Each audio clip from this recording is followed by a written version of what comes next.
शोहदा और गाजी हमारा फ़ख्र, उनका एहतराम हर पाकिस्तानी के लिए मुकद्दम है। Army chief general Asim Munir का GHQ में अवार्ड तकसीम करने की तकरीब से खिताब। कहा, आज का अमन और आज़ादी शोहदा की लाजवाल कुर्बानियों का नतीजा है। ISPR के मुताबिक आर्मी चीफ ने ऑपरेशन में गैर मामूली बहादुरी और कौम के लिए खिदमात के एतराफ़ में अफसरान और जवानों को फौजी एज़ाज़ात से नवाजा। शोहदा के अहले खाना से भी मिले।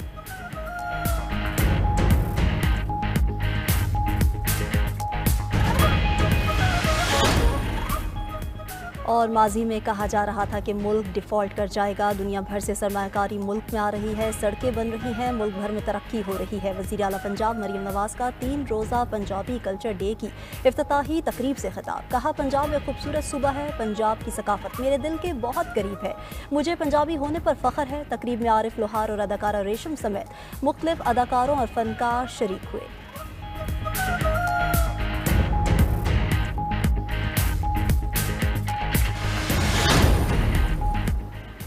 पाकिस्तान और हंगरी के माबैन सकाफती ताउन समेत मुख्तलिफ मफामती यादाश्तों पर दस्तखत। नायब वज़ीर आज़म और वज़ीर ख़ारजा इसाक डार और हंगरी के वज़ीर ख़ारजा ने मफामती यादाश्तों पर दस्तखत किए। दोनों ममालिक के दरमियान वीज़ा फ्री डिप्लोमेटिक पासपोर्ट के शोबे में MOU साइन किया गया। आसार कदीमा और सकाफती विरसे के शोबे में MOU पर भी दस्तखत हुए।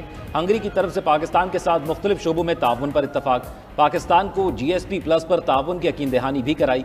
मुश्तरका न्यूज़ कॉन्फ्रेंस में नायब वज़ीर आज़म इसाक डार ने कहा, हंगरी के सरमायाकारों के लिए पाकिस्तान में वसी मौके मौजूद हैं।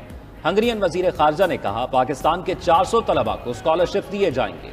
हंगरी पाकिस्तान को सिफारती पासपोर्ट्स पर वीज़ा इस्तिस्ना देगा। पाकिस्तान को काबिल एतमाद इत्तेहादी समझते हैं।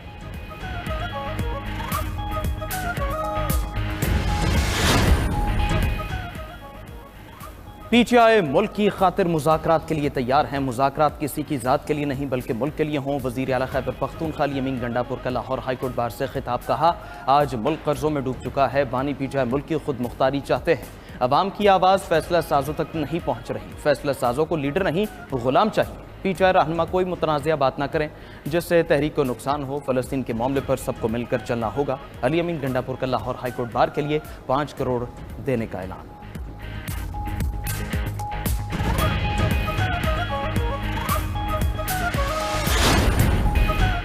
सुप्रीम कोर्ट में इस्लामाबाद हाई कोर्ट जजेस सीनियरिटी केस की समाअत। इस्लामाबाद हाई कोर्ट के तीनों जजेस का केस में कोई वकील न करने का फैसला। अटॉर्नी जनरल के मुताबिक तीनों जजेस ने कहा, आईनी बेंच जो भी फैसला करेगा उन्हें कबूल होगा। खैबर पख्तूनख्वा हुकूमत का इस्लामाबाद हाई कोर्ट के 5 जजेस के मौक़िफ़ के दिफा का फैसला। अदालत की एडिशनल एडवोकेट जनरल को जवाब जमा कराने की हिदायत। जस्टिस मोहम्मद अली मजहर रिमार्क्स दिए कि हम मंगल से रोजाना की बुनियाद पर समाअत करेंगे, हम फैसला करने में ज़्यादा वक्त नहीं लेंगे। केस की मजीद समाअत 22 अप्रैल तक मुलतवी।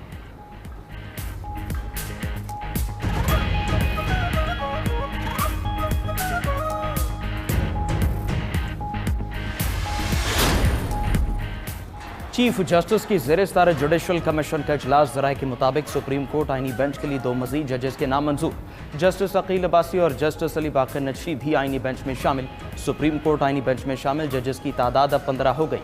इजलास में सुप्रीम कोर्ट आईनी बेंच में तौसी पर गौर।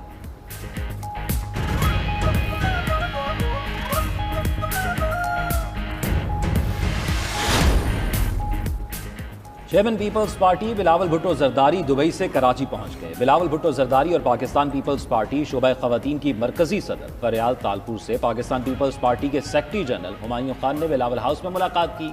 सियासी और तंजीमी सूरत हाल पर बातचीत हुई।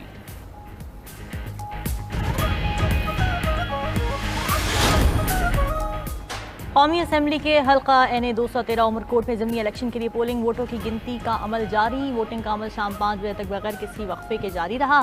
पीपल्स पार्टी की सभा तालपुर और हिज़्ब इख्तिलाफ की जमातों के मुश्तरका उम्मीदवार लाल मलही में कड़ा मुकाबला। ज़िमनी इंतखाब के लिए 18 उम्मीदवार मैदान में उतरे। NA 213 की नशिस्त पीपल्स पार्टी के यूसुफ तालपुर के इंतकाल के बाद खाली हुई थी।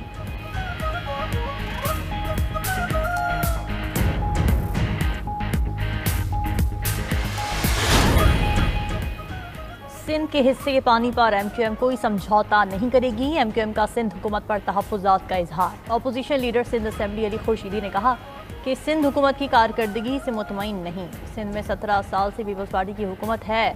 आज कराची दुनिया के 5 बदतरीन शहरों में शुमार हो रहा है। सिंध के वज़रा सच बोलेंगे तो उनकी नौकरी चली जाएगी। पिछली काबीना में जिसने सच बोला वो इस बार वजीर नहीं बन सके। 75 साल गुजरने के बावजूद मुल्क में जमहूरियत ना आ सकी।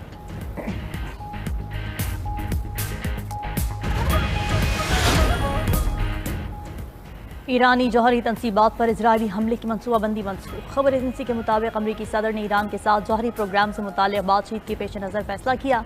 दूसरी जानिब ईरान अमरीका मुज़ाकरात का दूसरा राउंड अमान नहीं रोम में होगा। अरब मीडिया के मुताबिक अमान हफ्ते के रोज़ रोम में होने वाले मुज़ाकरात में दोबारा सालिसी करेगा। अमरीका ने अभी तक मुज़ाकरात के मकाम का ऐलान नहीं किया। अमरीका ने ईरानी तेल की चीनी दरामद कुनंदगान पर पाबंदी लगा दी। अमरीकी महकमा खजाना के मुताबिक चीनी ऑयल रिफाइनरी ने ईरान से $1 अरब से ज़ायद मालियत का तेल दरामद किया। मुतादिद ईरानी कंपनीज और बहरी जहाज़ों पर भी पाबंदी आयद है।